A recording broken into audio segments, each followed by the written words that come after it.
have been reporting on the jobs market. Tell us, what does it look like in overall jobs and in freight specifically? Boring, very boring this month. Jobs in truck transportation were up 100 jobs. That's it.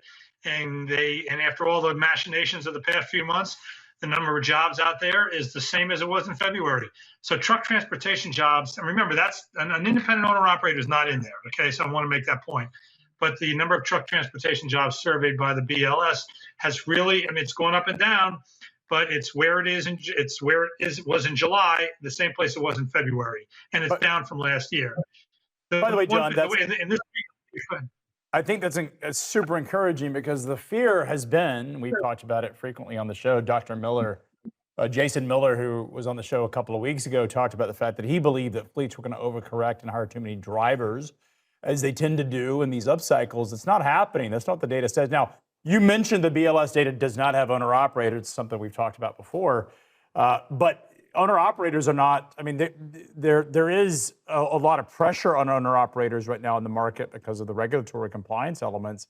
But really, there isn't a case to be made that the larger fleets are adding trucks, according to this data. Yeah, I mean, I would imagine if you really dove into the data and looked over years' worth, there's probably got to be some correlation between the number of truck transportation jobs and the number of owner-operators out there, independent owner-operators out there, just because they're serving the same market. So at a certain point, if you've got a really strong market, you're going to hire more types of jobs that will be reflected in the data, and probably the number of independent owner-operators goes up too, and then conversely the other way as well. So I wouldn't imagine that there's a big divergence in the direction of the numbers between people who are, let's say, W-2 workers that can get surveyed by the BLS and those who are out on their own.